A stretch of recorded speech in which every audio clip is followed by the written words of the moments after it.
India's democracy is being attacked, not by enemies across the border, but by our own politicians who refuse to accept defeat. Every election now follows the same script. If they win, people have chosen us. If they lose, elections were rigged, EVM hacked, vote Chori. Because the truth is simple. Some leaders in India want power, not democracy. And every time they lose, they scream rigging like broken speakers. Bihar 2025 proved one thing. When the people reject them, they try to reject people. No evidence, no documents, no legal action. Just microphones, influencers, and crocodile tears. And the tragic part, some youth actually fall for it. This video is not for the confused. This is for those who want facts, clarity, and spine. Let's break down the biggest political fraud in modern India. The elections were rigged, narrative factory. Congress and its allies have a political habit. Whenever they win, democracy has spoken. Whenever they lose, democracy has been murdered. Great. So democracy exists only when you win. This is not concern, this is addiction. Addiction to power, addiction to excuses, addiction to playing victim. Let's call it what it is. A predictable, cheap, recycled script. The same script used in Bihar, Madhya Pradesh, Goa, Assam, Tripura, UP. And the same script they will use again when they lose elections next time.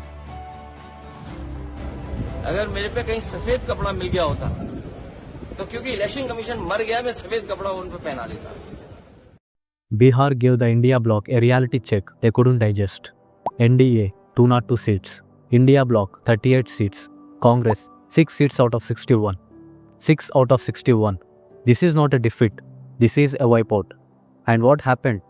Before half the votes were counted, Congress leaders, ecosystem agents, friendly influencers all started chanting, EVM hacked, vote Chori, democracy khatam. They blame the machine, they blame the election commission, they blame the government, they blame the media, they blame satellites, planets, weather, everything. But they never blame themselves. Because accepting failures requires courage, and courage is the one thing their leadership never developed. Let's expose the hypocrisy brutally and openly. The party that screams EVM fraud today is the same party with the worst record of election manipulation in Indian history. 1957, Bihar, India's first booth capturing. 1967, Jammu and Kashmir, opposition barred from even filling nominations. 1975, Indira Gandhi's election declared illegal, emergency imposed. 1987, Jammu and Kashmir, rigged election that exploded into insurgency. Multiple state elections where the administration was bent to their will. They built the original playbook of rigging. Now the inventors of booth capturing are claiming to be the victims. That's like a thief teaching people morality. Here is the most embarrassing part. Whenever people ask, do you have evidence? Go to the Supreme Court, file a petition. Their reply is, that's not our job. Frankly, ये जो मैं यहाँ कर रहा हूँ, ये मेरा काम नहीं. मेरा काम डेमोक्रेटिक सिस्टम में पार्टिसिपेट करने का है. मेरा काम डेमोक्रेटिक सिस्टम की रक्षा करने का नहीं. Then whose job is it? Influencers? Instagram reels? Twitter threads? If you actually had proof, you would run to the court, not to YouTube live streams.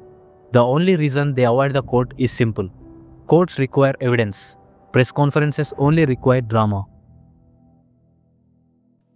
Let's talk about the ecosystem. These are not activists, not fact-checkers, not journalists. Most of them are political freelancers hired to promote panic. Their formula is simple. 1% information, 99% outrage, 0 proof, unlimited confidence. They scream into the mic like they are judges. They declare the results illegal. They predict revolutions. They laugh. They shout.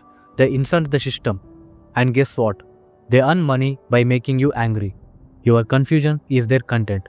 Your fear is their business model. This is where the real danger begins. Repeated lies do not just attack the election system. They attack the mindset of the youth. If young people start believing voting doesn't matter, elections are decided already, my vote won't change anything, then India loses. Not the election commission, not the government, not the political parties. India loses. democracy loses. Then youth lose their power. And that is exactly what some parties want.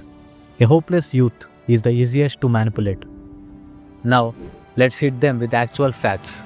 India uses one of the world's safest voting systems. Every vote has a VVPAT slip, physical proof. EVMs are not internet connected, cannot be hacked remotely. Machines are randomly allotted, sometimes swapped last minute. Counting is monitored by all parties, including the losers. VVPAT verification happens in front of party agents. No credible evidence of mass EVM manipulation has ever been proven in court. In short, their claims collapse the moment facts enter the room. While they complain about imaginary hacking, India faces real issues: jobs, development, infrastructure, healthcare, inflation, education, security, corruption at the local level. But they don't want to discuss any of this. Why? Because discussing issues requires work. Blaming EVMs requires nothing. Drama is easy, development is hard. Listen carefully. The biggest threat to democracy is not a machine, not the EVM, not the election commission. The biggest threat is politicians who cannot accept defeat and influencers who sell lies as truth.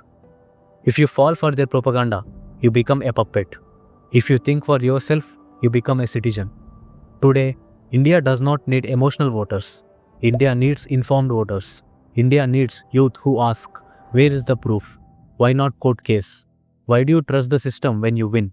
Why do you question the system only when you lose? These questions alone destroy their entire narrative. Let's end this brutally honestly. Elections are not rigged. Excuses are. EVMs don't malfunction. Some people's egos do. Democracy isn't dying. Their relevance is. And no matter how loud they shout, how many influencers they hire, how many videos they upload, there is one truth they cannot escape.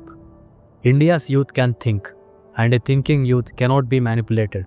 So, to every young viewer, don't let politicians rent your brain. Don't let influencers steal your logic. Don't let propaganda replace truth. Use your mind, use your vote, use your voice. Because when the youth stays alert, democracy doesn't just survive, it becomes unbreakable. Satyameva Jayate. Jai Hind.